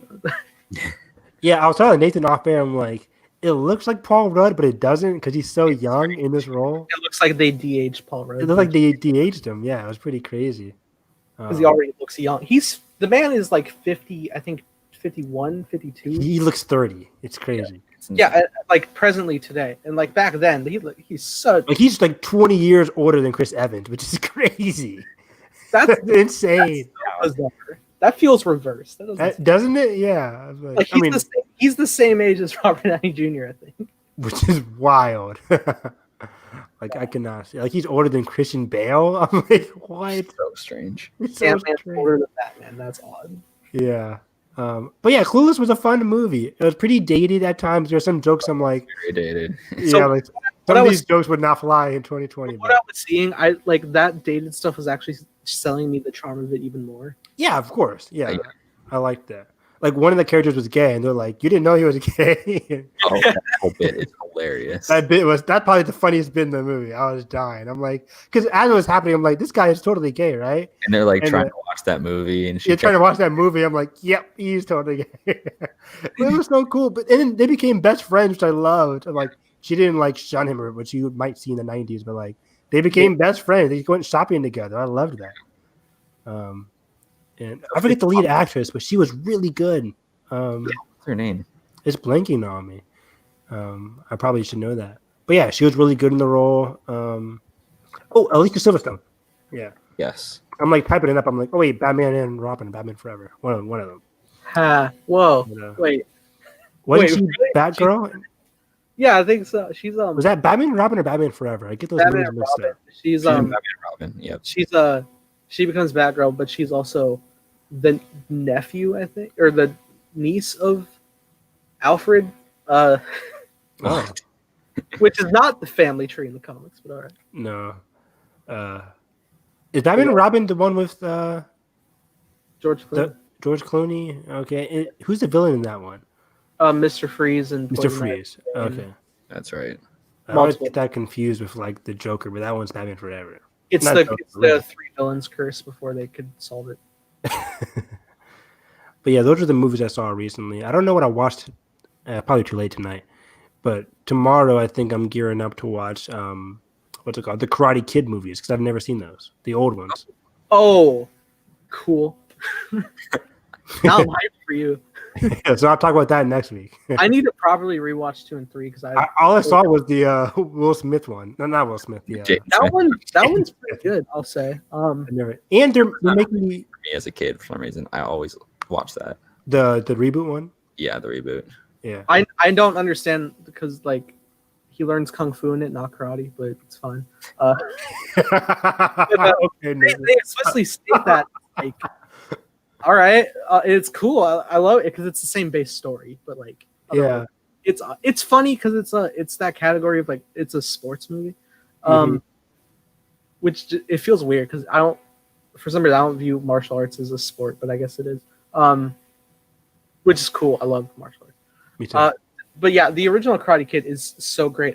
And the main guy's girlfriend is the woman from The Boys who leads the 7. I'm blanking on her, but yeah, she's yeah. I think that was like her big like role back then. Same actress. So yeah, when I found out she was. I liked her character in Boys Season 1. She was cool. Yeah, she was really cool. I can't wait for Boys Season 2, by the way. September. I'm so excited. Oh, absolutely. But yeah, the Karate Kid is so great, and especially like, so like anything like in regards to like Mr. Miyagi and stuff. Oh, of course. Like it's one of those movies where I've seen like clips and everything, but I just never watched the entire movie from beginning to end. It's fantastic, and he especially has like a really great scene. So you just. Netflix. I was going through Netflix this morning, and they were doing like the upcoming July releases, and they have the whole trilogy coming on Netflix. So I want to check out Cobra Kai. I've heard great things. I really need to check out Cobra Kai. I heard that it's coming to Netflix too, which is giving me a chance. I'll watch these movies, then I'll binge Cobra Kai. I think they took down the paywall maybe on YouTube Red. I don't. I think I did a thing. Maybe for season 1 only. There was a time for at least season 1, maybe even season 2. They were available. For free at a time, and I like went ahead and I just like downloaded them straight because like, I do it all the time. I download YouTube videos, so I was like, okay, dope. And I know they're on my computer right now. I never check them out. I want to rewatch the trilogy first, but it's interesting. Yeah, I'm gonna rewatch the trilogy and then probably go on YouTube Red and watch Cobra Kai because people keep saying it's one of the best shows airing right now. Yeah, I was like, really? There was some sort of a Netflix deal with them happening. Yeah, exactly. So they're going on Netflix for season 3. So I'm like, okay, perfect. Gives me a chance to catch up on everything. Yeah. Heck yeah. Now I want to do some Karate Kid.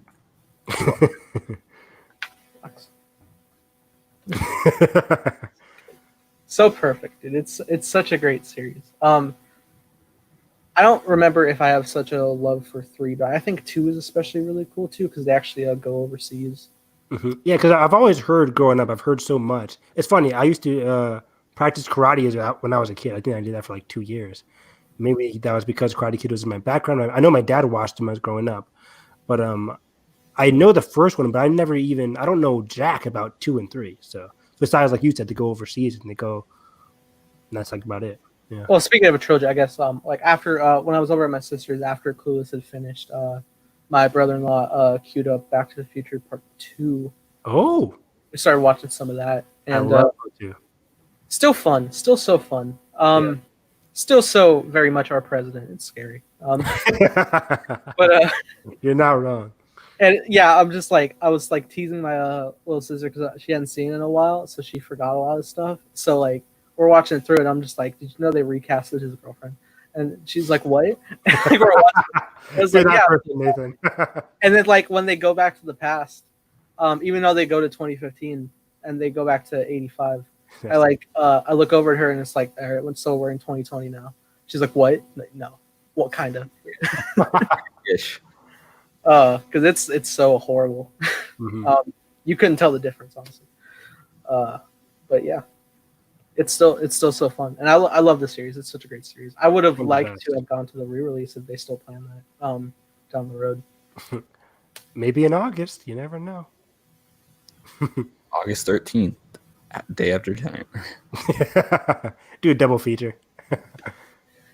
I'm down. I really want to go see Inception. Me too. I hope we can. Give me that IMAX.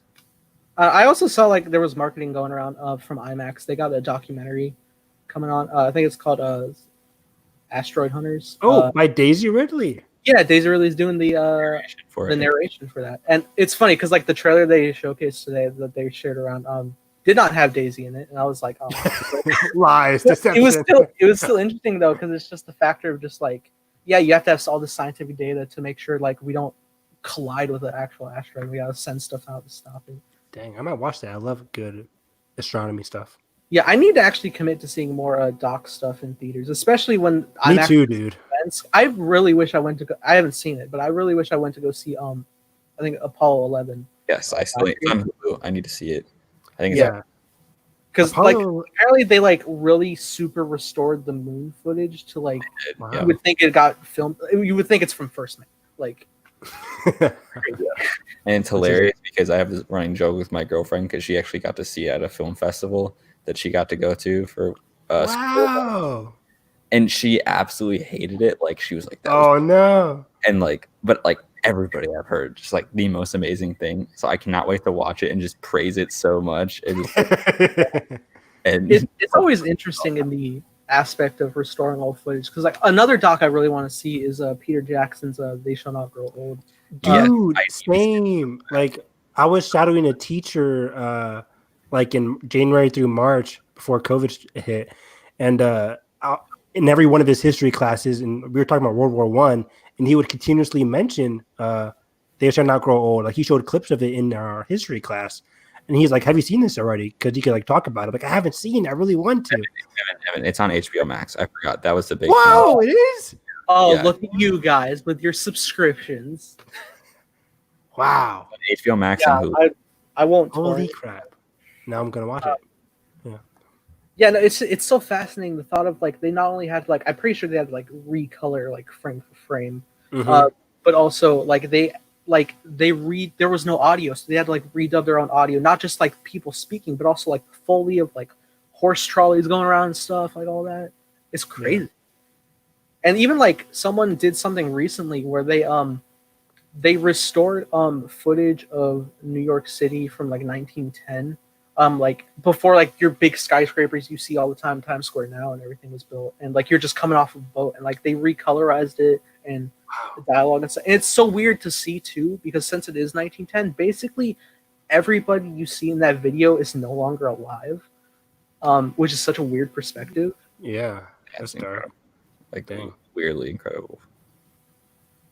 Nuts. Well, we've jumped from fiction to reality in movies, so I think that's a good segue to cap things off. But you know, this is pretty fun. I'm gonna have to start telling Carson we're going live at like 7:45. So we're only a little bit later, but it's fine. 7:45. Be there at 12. I'm working on it. Yeah. I'm glad this wasn't like tomorrow because because like really or like Friday because I have that other thing I'm doing. So it's but yeah, you know, we had fun. We had fun. Yeah, yeah. Stop. You got it. Take us out. Yeah. All right, Carson, where can they miss you? You guys can miss me live at 11 p.m. EST on Thursdays and Fridays because I'm always late. Or you can catch me on Twitter at The Force Critic talking about random things and hopefully watching movies again because it feels like I haven't watched a movie in like 2 weeks because I haven't watched a movie since The Five Bloods. Oh my gosh. Yeah, it's been a while. So, yeah, great show, guys. We tease, it's all love. But Evan, where can we find you? You guys can find me on Twitter at HarrisEV9. Like I said last time, I finished Last of Us Part 2, but on Twitter you can see me retweeting and still talking about The Last of Us Part 2 because I can't get the dang game out of my head.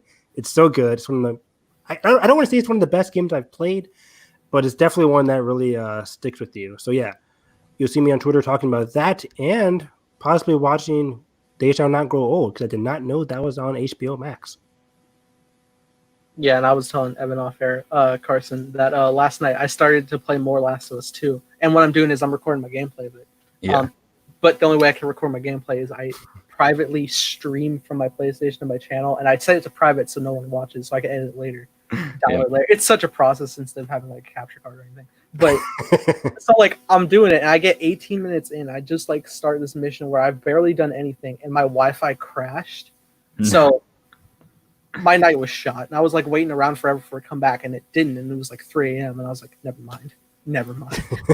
But at least you Wi-Fi's back now. At least you didn't like notice that like the stream went corrupt, and then you like just did the whole mission. Well, yeah, luckily, that would have sucked. Luckily, my PlayStation tells me your stream stopped, and I'm like, oh, thank you, yeah. PlayStation. But, yeah, thanks for the heads up, and that's why I always have to keep my browser open to stop stuff. But I have such a bootleg system. But you know, we're getting there. I actually do have an episode that's about an hour long, ready to roll out tomorrow. That had the big development of the beginning. So yes, that will be going up tomorrow. So that should be fun. And I'm going to continuously edit through my entire gameplay and reaction to The Last of Us. So that should be fun. I'm playing on easy mode, so hopefully it shouldn't take too long. Because I'm there for story. I have many times announced I'm a non-gamer gamer. Oh, and we have Hyperspace Hype tomorrow too. Yes. Tomorrow you can catch us. We have Hyperspace Hype. Earlier time, hopefully, maybe. Carson, when are you available? Depending on when I get to this cabin that I'm going to for the 4th of July weekend, I will let you know because we're leaving at 12 to go there. So we should be. It's only 3 hours away, so I should be there. And there's Wi-Fi, so we're good. I just love how Carson's at a new location every week for this podcast. We'll catch. It's crazy. Yeah. But I'm in theme. I have Star Wars sheets. Look, just let us know. There was not a lot of news this week. If we have to, yeah, I'll be shocked if it's 2 hours tomorrow. Oh my god! I mean, we could make it 2 hours, but we could, yeah. But that should be fun. We're gonna talk about some publishing stuff and everything. Our own little publishing panel. That's fun. So, that being said, if you did enjoy our recording, hit the like button, subscribe if not already. And that being said, I hope you have a great day, and may the Force be with you always.